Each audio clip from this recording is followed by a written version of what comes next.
arte y artistas en De Todo Un Poco.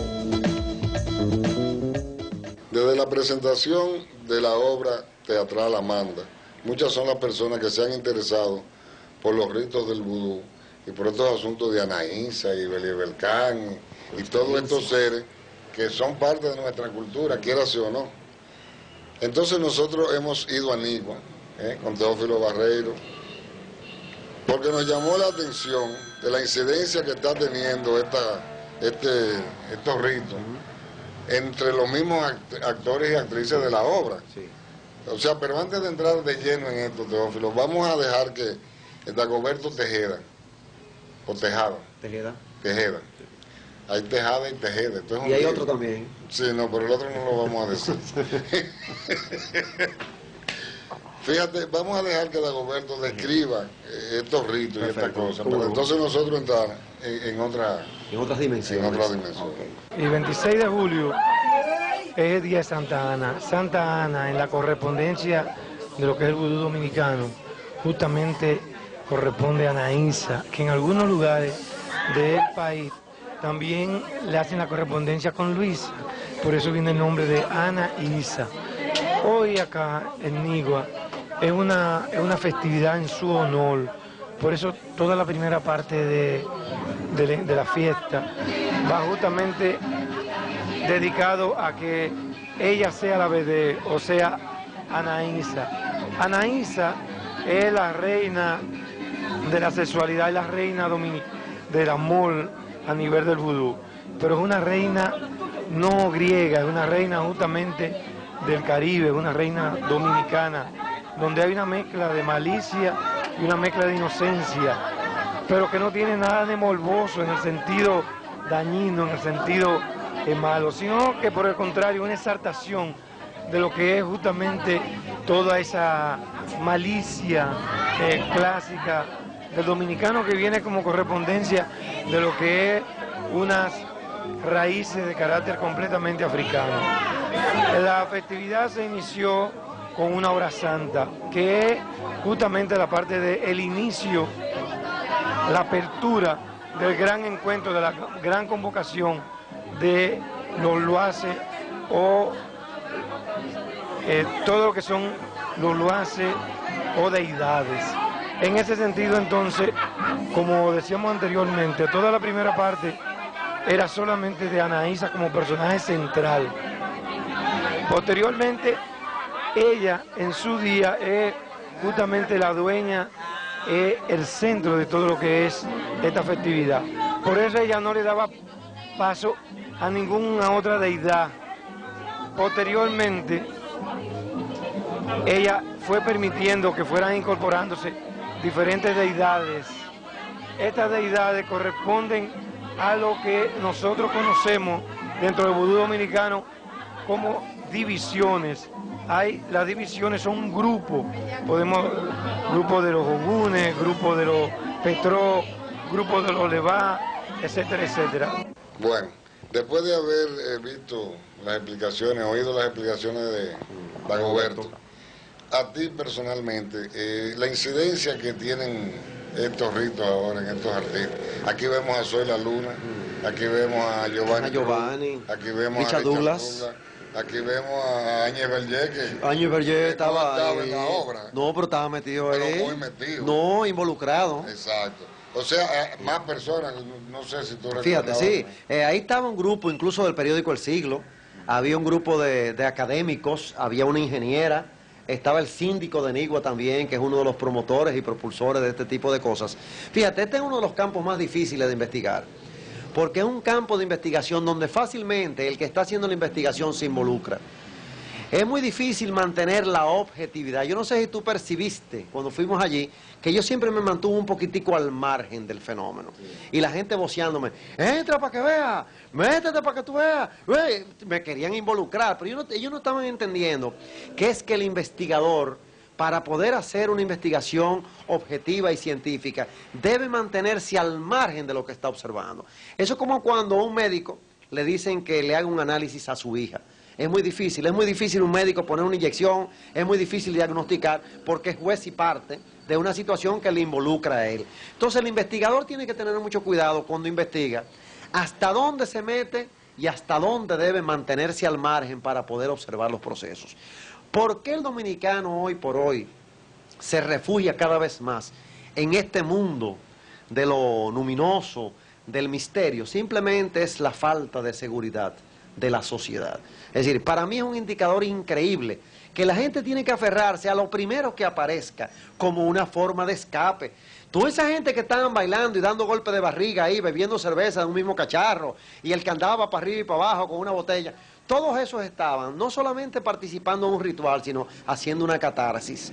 Cuando hablamos de catarsis es cuando uno participa en una actividad que saca sus problemas y los hace sociales. Y el medio ambiente, en una forma u otra, parece ser que se los resuelve. Mira, ahí estaban consultando con Anaísa y con el papacandelo que te agarró a ti afuera.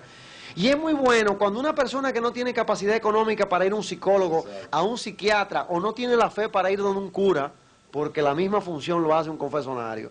Ese fenómeno, cuando van allí le dicen, no se preocupe, eche para adelante, Mundito, te casaste, es una ratificación de cosas tuyas que el otro hace suponer que sabe. Entonces, indiscutiblemente, en toda etapa de crisis, siempre hay un escape en la parte de lo mágico. Fíjate por qué se mantienen todas estas creencias en el Caribe y en parte de Brasil. Simplemente porque al esclavo se le quitó el nombre, al esclavo se le quitó la tradición, al esclavo se le sacó de su hábitat, se le metió en un barco negrero y se le llevó para otro lado. Al esclavo se le convirtió en cosa. Al esclavo se le quitó todo, se le quitó el idioma, el lenguaje. ¿A dónde se aferró? En las creencias mágicas. Era su escape. Entonces, ¿qué pasó?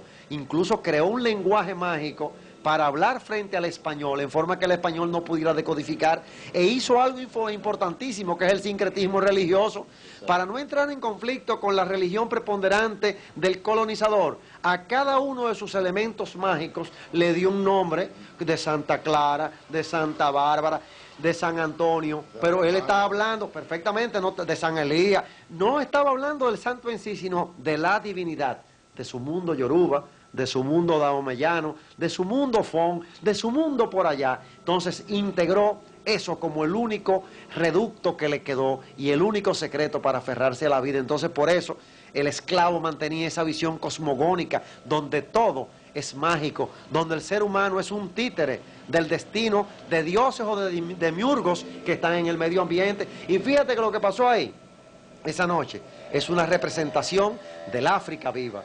Es el África viva en un pueblito llamado Nigua, donde predominan toda una serie de sonidos onomatopéyicos. Te fijaste bien en el sonido de la serpiente. Ese sonido... Oye, es cierto.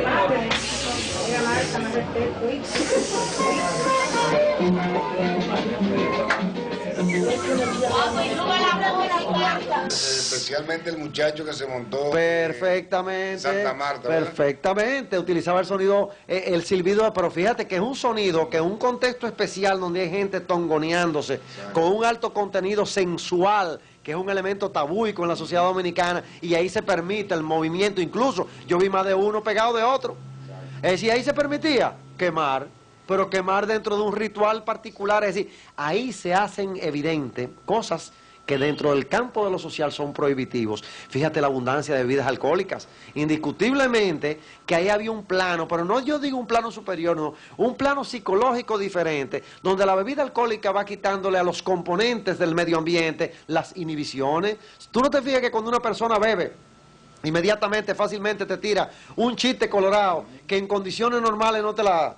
Un individuo fácilmente baila despegado y después que se mete 2 o 3 tragos, ya empieza a meter, a aplicar... Y no solo eso, Teófilo, la gente bebe en el mismo vaso. En el mismo vaso. Pierde el escrúpulo Oh, pero lógico, un tiempo como hay ahora, con el problema del SIDA, sí, con el problema de la boquera, con el problema de una serie de enfermedades tifoideas, beber en un vaso donde beben 20, exacto, hay que estar muy fuera de la onda normal para beber ahí. Permite uno que sus problemas se lo digan en público. En público, que lo colectivicen. Tú no viste ese esa muchacha levantándose la falda. Esa muchacha levantándose la falda en condiciones normales en un sitio público es un escándalo. Sin embargo, ella cogió hasta la cabeza de uno de los que estaba ahí y la metió la cabeza Giovanni Cruz debajo de la falda de ella. Es decir que ahí todo el mundo vio a esa muchacha en formas que habitualmente no son condiciones normales de comportamiento. Entonces, fíjate que los sonidos, el tabaco da un concepto luminoso, porque no solamente el tabaco es también un elemento estimulante,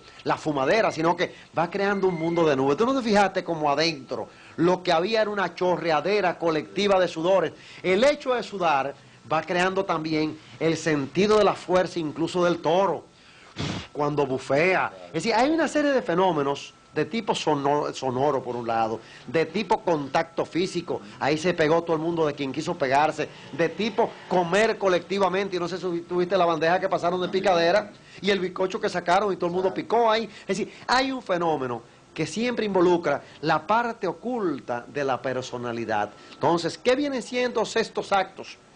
Estos rituales, en tiempos como los nuestros, simple y llanamente, viene siendo una terapia colectiva, el escape colectivo donde las reglas de juego en esa casa, no había reglas de juego, las reglas de juego las montaban aquellos que estaban participando en esa actividad mágico-religiosa y hasta folclórica, porque sacaban funda de botella y caja de botella por un lado, y había niños metidos en el asunto, y muchachitas jovencitas, y mujeres casadas. Ahí había un arroz con mango y un sancocho. ¿Por qué? Porque todos los que estaban ahí son gente que tienen problemas con la luz, problemas con la pobreza, problema con su propia personalidad, problema con su realización personal, problema con su futuro. Y fíjate que todo eso es lo que la gente va a consultar allí, a buscar una respuesta a lo que decía el famoso autor Alexis Carrel, la gran incógnita del hombre. Es la incógnita de uno, el que va y va con una gran incógnita sobre sí, sobre su vida, sobre su pasado, sobre su presente y sobre su futuro.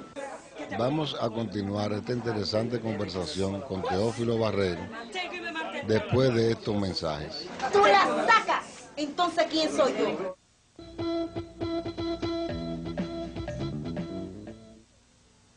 Quizás sea por eso entonces que hayan tantos jóvenes buscando el refugio. Oh, pero lógico, fíjate que el componente, ahí había solamente el paquete que había allí, había 7 u 8 viejos, 7 u 8 personas ancianas, la mayoría eran jóvenes, que estaban... Incluso los que servían de caballo eran todos eran jóvenes, todos, de 21 años, un problema de alienación, de 20 sí, jovencito, un problema de alienación. Es decir, que cuando una sociedad no satisface las necesidades individuales y sociales de una persona, cuando esta es una sociedad que no da un elemento cultural, donde leer un libro es algo extraño, una sociedad que la escuela no estimula la creatividad, una sociedad que no tiene futuro sino una yola, todos esos muchachos tienen que meterse necesariamente en el mundo luminoso de lo mágico, porque es que lo mágico te saca. Lo mágico viene siendo una forma de efervescencia, no solamente individual, sino social. Es como un tipo de droga. Es como cuando una gente se da un viaje, en vez de dárselo con marihuana o dárselo con otro producto, se mete en eso, e incluso el ritmo de los tambores, que en ese momento no estaban, pero después estaban, y estaban cantidad de gente goteando. El tambor tiene un ritmo que va poniendo a la gente en una onda particular, no porque se monten, sino porque el estado anímico de las personas se va involucrando en ese fenómeno. Entonces, cuando hay una montadera, ¿qué es lo que estamos viendo? Unas personas que están al ritmo del tambor. ¿Qué cosa es el tambor? Es el África. ¿Qué cosa es el tambor? Las raíces de cada quien. ¿Qué cosa es el tambor? Un mecanismo que, aunque suena casi siempre igual, lleva sus crescendo. Fíjate que el tambor empieza en un ritmo y va subiendo y va poniendo a la gente en una onda. Es lo mismo que te pasa en una discoteca. ¿A ti no te ha pasado, Mundito, que en una discoteca te está bailando el estómago? ¿Por qué te baila? Porque el sonido de las vibraciones de las tambores... Perfectamente. Es decir, que tengo una cosa en el estómago que me está vibrando. Es que el sonido del tambor no solamente se transmite auditivamente, sino que son vibraciones que salen del amplificador, pasan por el piso, se te meten en el sillón y te llegan a tu cuerpo. Entonces tú dices, estoy como sintiéndome raro, estoy como nervioso, y son las vibraciones del tambor. Y el tambor tiene un componente de transmisión de un sentir, además un gran cordón umbilical hacia el pasado de cada quien, que indiscutiblemente se remonta a una tribu africana, y que debe haber algún dato genético por ahí que huele, que sabe a tambora. Sí, Teófilo, este tema tan interesante, desgraciadamente no lo podemos terminar hoy. Pero ya en un minuto, dime, la incidencia de esto en estos artistas, ¿cómo tú la ves? Fíjate, el gran problema del artista es que desempeña siempre un rol que no son ellos mismos. El gran conflicto del que hace obras de teatro, del que hace películas, es que llega un día en que él no sabe quién es él, porque fue muchos personajes. Para que un artista sea bueno, tiene que identificarse plenamente con el rol y el papel que está desempeñando. Cuando el malo es malo, y todo el mundo en el público se pone, ese hombre sí es malo, ahí fue que fue exitoso él, cuando hubo el desdoblamiento de lo que es él y de lo que él es en ese momento. Entonces, ¿qué pasa? Jóvenes, muchos de ellos que no han investigado el mundo de lo mágico, que se ponen a actuar en roles y papeles que tienen que ver con fuerzas sobrenaturales, muy fácilmente se dejan influenciar. Esos que están trabajando en Amanda, todos están creyendo que están entrando en una onda rara, pero que es la misma onda rara que entra el Rosacruz cuando se pone en meditación, y es la misma onda rara del yoga cuando medita, o del carismático cuando pone las manos sobre un enfermo. Es la misma onda rara de las fuerzas energéticas que indiscutiblemente existen en el organismo. En el caso del hombre común y corriente, él no sabe de dónde vienen las cosas, pero en el caso del que hace obras de teatro, al haber desempeñado un papel, indiscutiblemente que llega un momento en que se cree el papel que está desempeñando. Se identifica totalmente, entonces él cree ya que él tiene el poder del poltergeist, de mover piezas en el aire, y de doblar cuchara, y de poder influenciar con la mirada, que la mirada tenemos que dedicarle un párrafo aparte, porque ahí se jugó con los ojos. En esa actividad había un ojo mirándote todo el tiempo, y con el ojo sugestionaba las masas. Entonces, en ese caso, el artista va creyendo poco a poco que lo que él hace en el teatro es lo que él hace en la vida. Y mientras más lo hace en el teatro, más cree que lo puede hacer en la vida, y hay una continuidad. Fíjate cómo la gente de Amanda eran los más activos en la actividad que fuimos a Anigua. Giovanni se cogió el show para él estaba ahí en una discusión con Anaísa, no sé si la oíste, pero una discusión violenta, que tú no me das lo que yo quiero y que no sé qué, una discusión. Sagrado y bendito de la reina de reinas, Anaísa. Que si hice el desastre que hice y yo la voy a sanar a ella, ni tú ni nadie, mierda para todo el mundo. Me domina Believer Can y si me da la gana, porque soy una palosa y San Joaquín lo dejé por flojo. Gracias, Te lo soy digo. Giovanni. Así que no te equivoques conmigo para que no te pase más de lo que te ha pasado. Mantengo y me mantendrán. Tú la sacas. Entonces, ¿quién soy yo? Ahora sí tú estás hablando. Ahora sí tú estás hablando. No con tú atento a ti. Yo sí te doy permiso, pero cuando... Sí, con el hijo de la 21 división yo te doy permiso, no porque tú digas. Yáñez Vergés, con una mirada muy macabra, me miraba a mí y me decía, ¿cuántas cosas se ven aquí? Y es que estaba de lleno metido en eso, porque el papel desempeñado por ellos en diferentes roles teatrales los ha llevado a pensar que ellos son parte también de esa realidad luminosa, mágica y misteriosa que siempre ha sido un atractivo para el hombre, porque indiscutiblemente que siempre tiene un atractivo, porque el hombre siempre es una esperanza inútil, como decía Sartre, o alguien que está buscando siempre una interpretación de su propia existencia. Sí, bueno, vamos a prometerle a nuestros televidentes un trabajo más terminado, sí. Porque nos interesaba la primera parte, que podría ser esta, sobre los componentes de la obra de Amanda. Pero tenemos ya los contactos necesarios para hacer un trabajo ya más terminado, más profundo. Los símbolos de los colores. Exacto, con los palos. La presencia del agua, los palos, los santos. Le prometemos entonces que en ese tipo de trabajo vamos a ir juntos. Está bien. Teófilo y yo, va a ser Enigua también. Sí, perfecto. Y entonces vamos a hacer lo que le llaman bautizos de cabeza y todo ese tipo de cosas. Pero que en este programa, desgraciadamente, no podemos ya. No, se nos fue el tiempo. Se nos fue el tiempo. Sí. Pero sí vamos a hacer un programa. ¿Cómo no? Vamos a decir a nivel... Hurgando. La búsqueda de la verdad. Exacto. Cómo no. Bueno, pues gracias, Teófilo. Espero que no terminemos montados en una cosa. Te estoy viendo raroso. Tú tienes cocorícamo.